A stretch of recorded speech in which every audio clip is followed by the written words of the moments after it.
Dr. Zixathera's four eyes blinked in rapid succession as she reviewed the data streaming across her neural interface. The human specimen, designated Subject 7742, sat calmly in the testing chamber, completely unaware of the chaos his mere existence had caused in the Galactic Research Consortium's most advanced xenobiology facility. "This cannot be correct," she whispered, her chitinous fingers dancing across the holographic displays. "Run the cardiovascular stress test again." Her assistant, Krellmore, manipulated the chamber's controls with trembling appendages. "Ma'am, we've conducted this test 17 times. The results remain consistent. The human's heart rate had exceeded 200 beats per minute during the previous trial, a rate that would have killed any known sentient species within minutes. Yet Subject 7742 had not only survived, but had begun what humans called singing to pass the time. The melodic sound still echoed through the facility's corridors, unsettling the research staff. Zixathera had spent her entire career studying the physiological limits of various species across the galaxy. The crystalline Vorthak could survive temperatures that would vaporize most metals. The gas giant dwelling Netherians could withstand pressures that would crush starships. But humans, these bipedal mammals from the third planet of an unremarkable yellow star, defied every known biological principle. "Initiate the pain tolerance assessment," she commanded, though her voice carried a tremor of uncertainty. The Chi chamber filled with a carefully calibrated neural disruptor field, a tool that had rendered mighty Krellian warriors unconscious within seconds. Subject 7742 winced slightly, then appeared to adapt. Within minutes, he was humming again. "Impossible," Krellmore gasped. "The field strength would incapacitate a Thangorian battle beast." But Zixathera's attention had already shifted to the psychological evaluation data. The human had been isolated for 37 standard days, a duration that typically resulted in complete mental breakdown in most species. Instead, Subject 42 had constructed an elaborate friendship with what appeared to be a dust particle, which he had named Wilson.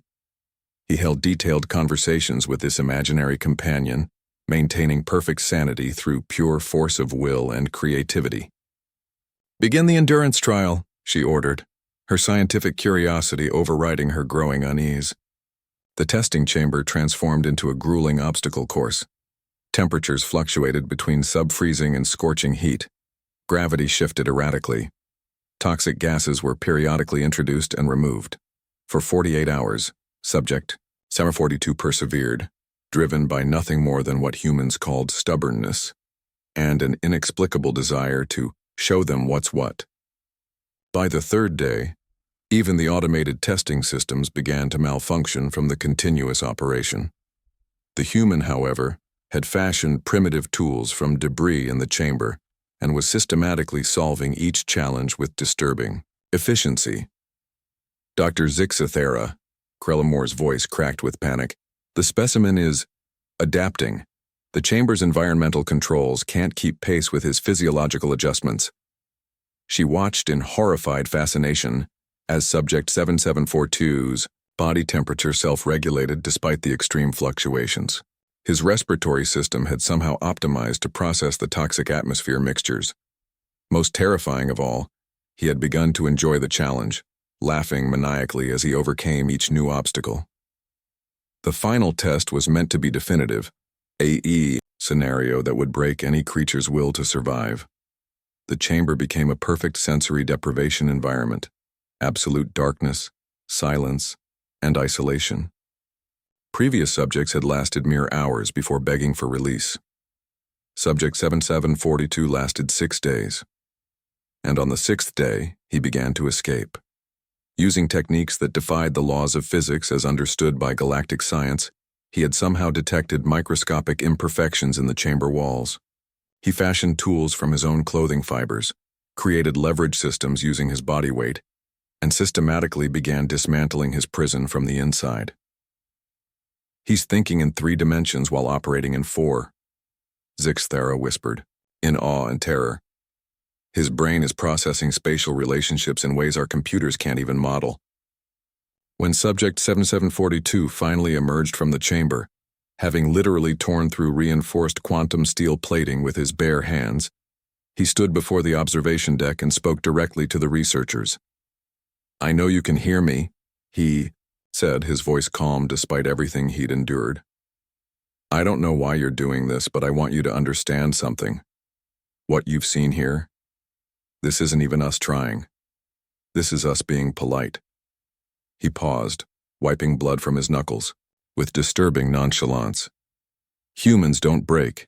We bend, we adapt, we overcome, and we remember. Every single thing you've done to me, my species has done to itself for fun. We climb mountains that kill us because they're there.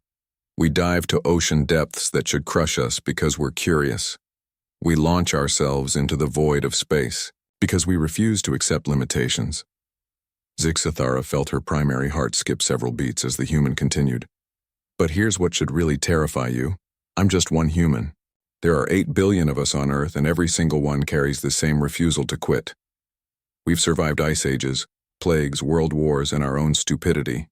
We've turned every challenge into a stepping stone and every disaster into a learning experience." Subject 7742 smiled then, an expression that somehow managed to be both friendly and absolutely menacing. "So ask yourself this.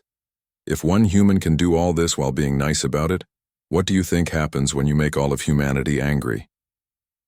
The research facility fell into absolute silence. Dr. Zixathara realized with crystalline clarity that they had made a catastrophic error. They hadn't discovered human limitations, they had revealed human potential. And somewhere in the depths of space, Earth continued its orbit, completely unaware that its children had just become the most feared species in the galaxy.